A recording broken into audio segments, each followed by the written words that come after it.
Assalamualaikum warahmatullahi wabarakatuh. Nama saya Faladia Abdurrahman dengan NPM 103210006 dari kelas C11 Prodi D3 Manajemen. Video ini dibuat untuk memenuhi tugas pada mata kuliah Pendidikan Agama Islam. Materi pertama, Ma'rifatur Rasul atau mengenal Rasul. Pengertian Ma'rifatur Rasul yaitu membincangkan bagaimana mengenal Rasul, apa saja yang perlu dikenal dari Rasul, dan bagaimana pula kita mengamalkan Islam melalui petunjuk Rasul. Intinya adalah mengenal sosok Rasul yang perlu diteladani. Mengenal Rasul. Rasul adalah seorang nabi yang wajib menyampaikan wahyu yang dia terima dari Allah Subhanahu wa taala. Hadis Imam Ahmad yang bersumber dari Abu Umamah, Nabi SAW bersabda, "Aku bertanya, ya Rasulullah, ada berapakah jumlah nabi?" Rasulullah menjawab, "Nabi ada 124.000, dan di antara mereka ada para rasul sebanyak 315. Ciri-ciri Rasulullah. Yang pertama, memiliki sifat-sifat asasiyah, terdiri dari sidik, amanah, tabligh, dan fatonah. Yang kedua, memiliki mukjizat. Salah satu contohnya adalah mukjizat Rasulullah SAW ketika membelah bulan. Yang ketiga, berita kedatangannya. Maka tatkala Rasulullah datang kepada mereka dengan bukti-bukti yang nyata, mereka berkata, "Ini adalah sihir yang nyata." Yang keempat, berita kenabian. Setiap Rasul senantiasa membawa perintah Allah untuk mengajak umatnya ke jalan yang baik. Perihal kerasulan, mereka pun Allah beritahukan. Yang kelima, adanya hasil dari dakwah yang dilakukannya. Dapat kita lihat hasil dakwah Rasulullah SAW yang sangat segi kualitas. Mereka memiliki keimanan yang sangat kokoh, tidak tergoyahkan oleh apapun juga. Kemudian dari segi kuantitas, jumlah mereka demikian banyak, tersebar ke seluruh pelosok Jazirah Arab, bahkan melewati Jazirah Arab. Pentingnya iman kepada Rasul. Iman kepada Rasul adalah salah satu dari rukun iman. Seseorang tidak dianggap muslim dan mukmin kecuali ia beriman kepada Allah, mengutus para rasul yang menyampaikan hakikat yang sebenarnya dari agama Islam, yaitu tauhidullah. Juga tidak dianggap beriman atau muslim kecuali ia beriman kepada seluruh rasul dan tidak membedakan antara satu dengan yang lainnya. Tugas dan sifat-sifat Rasul. Yang pertama, mentauhidkan Allah Subhanahu wa taala. Rasul memiliki tugas untuk menjelaskan kebesaran Allah Subhanahu wa taala di dalam berbagai aspeknya, termasuk mengenai ketinggian kadarnya, kekuasaannya, kemuliaannya, dan irodahnya. Rasul bertugas untuk menegaskan tentang kepercayaan manusia yang benar, yaitu hanya mengabdi pada Tuhan atau tauhid. Selanjutnya, memberi kabar baik atau basyir dan ancaman kepada umatnya, dituju untuk mengajak manusia supaya memiliki moral yang baik, akhlak mulia, dan hidup yang beradab. Kemudian ada menerjemahkan pesan-pesan Allah. Pesan-pesan itu dirumuskan dalam bentuk aturan-aturan kehidupan manusia untuk dijadikan sebagai pedoman hidup dalam memelihara manusia dari hal-hal yang merugikan diri sendiri. Selanjutnya, menjelaskan cara-cara kepada manusia untuk memuliakan dan membesarkan Allah Subhanahu wa taala dalam bentuk kegiatan ibadah dan menjauhi larangan Allah serta perbuatan jahat. Rasul juga menjelaskan tentang pahala dan dosa. Selanjutnya lagi, menyeru pada umat untuk beriman kepada Allah tanpa pengkultusan terhadap para rasul itu. Dan poin terakhir, mengajarkan seluruh umat agar senantiasa mempelajari kitab suci yang diturunkan kepada Rasul sebagai pedoman hidupnya. Kesimpulannya, kita harus mengetahui Rasul-Rasul Allah karena itu sebagian dari rukun iman, di mana keislaman itu ditentukan dari keimanan kita sendiri. Sangat penting untuk memiliki iman, salah satunya iman kepada Rasul, agar lebih sempurna imannya dan memiliki pedoman hidup. Materi yang kedua yaitu hajatul insan ila rasul atau kebutuhan manusia kepada rasul. Seorang rasul adalah manusia yang dipilih Allah untuk menjadi tauladan hidup bagi manusia. Hadirnya Rasul tidak saja membawa manusia kepada fitrah, sejatinya agar tidak salah arah. Yang pertama, insan fitrah. Di antara kelebihan manusia adalah fitrah. Agama Allah yang dijadikannya kepada manusia sesuai dengan fitrahnya. Dalam Al-Quran, surat Ar-Rum ayat 30 berbunyi, "Maka hadapkanlah wajahmu dengan lurus kepada agama, sesuai fitrah Allah, disebabkan Dia telah menciptakan manusia menurut fitrah itu. Tidak ada perubahan pada ciptaan Allah. Itulah agama yang lurus. Tetapi kebanyakan manusia tidak mengetahui." Karena sesuai dengan fitrah manusia, Allah sebagai pencipta tahu mengenai ciptaannya secara pasti, sehingga Allah dapat memberikan panduan yang juga tepat bagi manusia.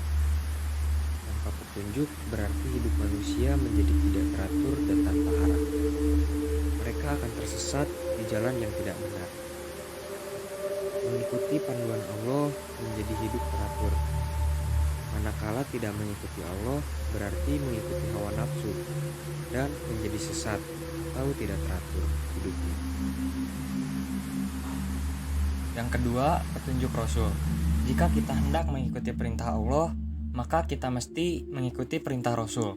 Apabila kita ingin mengasihi Allah, maka kita perlu petunjuk Rasul. Kaidah ini adalah kaidah yang rabani dibawa oleh Islam. Oleh karena itu, syahadatain pun terdiri dari dua pengakuan kepada dua, yaitu Allah dan Rasulnya. Mengikuti petunjuk Rasul berarti kita mengikuti jalan Allah yang mempunyai langit dan apa-apa yang di bumi. Untuk mengatasi dan menyelesaikan berbagai kekacauan itu, maka Allah mengirim para Rasul untuk memberikan petunjuk kepada umat manusia. Poin pertama, mengenal pencipta yang hak. Petunjuk Rasul digunakan untuk mengenal Allah.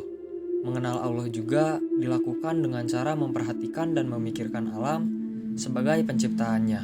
Melihat gunung-gunung, hewan, dan sebagainya merupakan cara untuk mengenal Allah secara ayat kauniyah. Dalam Quran Surat Al-Maidah ayat 191 berbunyi, "Orang-orang yang mengingat Allah sambil berdiri, duduk, atau dalam keadaan berbaring, dan mereka memikirkan tentang penciptaan langit dan bumi. Seraya berkata, 'Ya Tuhan kami, tidaklah Engkau menciptakan semua ini sia-sia. Maha suci Engkau, lindungilah kami dari azab neraka.'" Poin kedua, panduan hidup. Para Rasul tidak sekedar menjelaskan pedoman hidup secara teoritis saja, tetapi mereka menerapkan secara langsung dalam kehidupan mereka. Mereka adalah contoh hidup dari pelaksanaan pedoman hidup itu. Kita disuruh mencontoh kepada Nabi Ibrahim dan orang-orang yang mengikutinya, termasuk Rasulullah SAW. Rasulullah SAW adalah teladan yang baik. Dikatakan bahwa Rasulullah adalah Al-Quran yang berjalan, karena akhlaknya adalah Al-Quran. Hadis riwayat Ahmad. Poin ketiga, beribadah yang benar. Dengan ma'rifatul khaliq atau mengenal sang pencipta, dan minhajul hayah atau pedoman hidup yang benar itu manusia dapat melaksanakan al-ibadatus shohihah atau ibadah yang benar. Ibadah shohih adalah ibadah menyembah Allah dengan panduan mengikuti Rasul. Rasul sebagai penerima wahyu dari Allah perlu diikuti dan sebagai keperluan bagi kita untuk menjadikannya sebagai model dan petunjuk dalam menjalankan ibadah yang benar. Rasul sebagai manusia yang mendapatkan pesan dari Allah Subhanahu wa Ta'ala untuk mengembangkan dan menyebarkan nilai-nilai Islam secara sah dan tepat. Allah telah menyebutkan pada banyak ayat yang menyatakan bahwa Rasul diberi wahyu dan diberi tugas untuk menyampaikannya kepada manusia. Kesimpulannya, setiap manusia diciptakan oleh Allah Subhanahu wa Ta'ala dengan fitrah, di mana manusia bersih, suci, dan mempunyai kecenderungan yang baik ke arah positif, yaitu ke arah Islam. Fitrah manusia diantaranya adalah mengakui kewujudan Allah sebagai pencipta, keinginan untuk beribadah, dan menghendaki kehidupan yang teratur. Materi yang ketiga, ta'rif Rasul. Pengertian ta'rif Rasul. Menurut bahasa Arab, Rasul berasal dari kata irsal, yang artinya adalah memberikan arahan atau bimbingan. Pengenalan kepada Rasul juga pengenalan kepada Allah dan Islam. Memahami Rasul secara komprehensif adalah cara yang tepat dalam mengenal Islam yang juga komprehensif. Rasul dikenal sebagai pribadi teladan dan unggul, dan lelaki terpilih di antara manusia yang sangat layak dijadikan model bagi setiap muslim. Tanda-tanda kerasulan. Berbagai tanda kenabian Muhammad SAW telah diketahui sejak masa mudanya, dengan karakter dan ciri fisik yang bahkan diketahui oleh orang rahib Yahudi. Sifatnya yang menantang kesyirikan, akhlak baik, hingga ciri di bahu disebut menjadi tanda awal kenabian Muhammad. Sebagai umatnya, kita dituntut untuk mengikuti dan meneladaninya. Untuk itu harus diketahui status perbuatan itu bagi kita apakah wajib, sunnah, atau mubah. Selanjutnya, sifat dasar Rasul. Akhlaknya seperti bak mutiara yang terletak di dasar laut. Akhlak merupakan blueprint tatanan sosial yang membawa keadilan dan kesejahteraan. Akhlak adalah buah dari hasil pelaksanaan iman dan Islam. Jika iman dan Islamnya sempurna, maka kesempurnaan akhlak akan diraih. Pengertian mukjizat menurut Islam. Islam adalah agama yang dimulai dengan adanya mukjizat dari Tuhannya, Allah Subhanahu wa Ta'ala. Pengertian mukjizat menurut Islam tak jauh berbeda dengan yang sudah dijelaskan. Keadaan luar biasa yang tidak bisa dijangkau dengan nalar. Pengertian mukjizat berasal dari unsur melemahkan atau mengalahkan dalam Islam. Mukjizat demikian diberikan oleh Allah Subhanahu wa Ta'ala kepada orang-orang terpilih dan istimewa seperti Nabi dan Rasul. Perbedaan mukjizat dan sihir.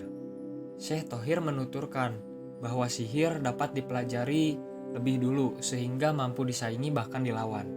Sihir berasal dari amarah yang penuh keburukan. Sifatnya selalu menghadirkan kerusakan. Hal ini yang membuat sihir sebetulnya sangat berlainan dengan mukjizat. Berdasarkan pengertian mukjizat, hal tersebut muncul semata dari Allah Subhanahu wa Ta'ala, sehingga tidak ada satupun kekuatan yang mampu menandinginya. Pengertian mukjizat adalah bersumber dari jiwa yang bersih. Kemunculannya dimaksudkan untuk menghasilkan perbaikan serta memberikan petunjuk. Macam-macam mukjizat. Yang pertama, mukjizat syahsiah adalah mukjizat yang keluar dan berasal dari tubuh seorang nabi serta rasul. Seperti halnya peristiwa air yang keluar dari celah-celah jari Rasulullah SAW, cahaya bulan hingga memancar dari tangan Nabi Musa alaihi salam, serta adanya penyembuhan penyakit buta dan juga kista oleh Nabi Isa alaihi salam. Yang kedua, mukjizat akliyah merupakan mukjizat rasional ataupun masuk akal. Karena hanya ada satu mukjizat, yaitu kitab suci Al-Quran.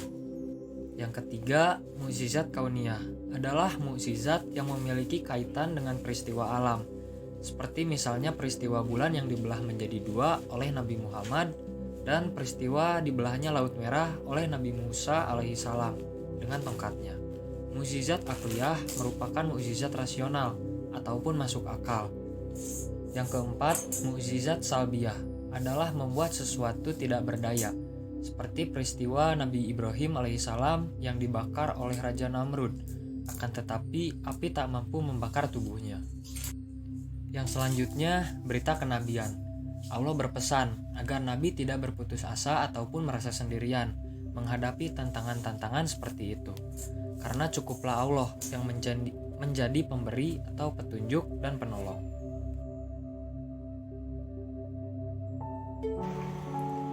Mungkin hanya sekian yang bisa saya paparkan. Mohon maaf apabila masih banyak kekurangan. Terima kasih. Wassalamualaikum warahmatullahi wabarakatuh.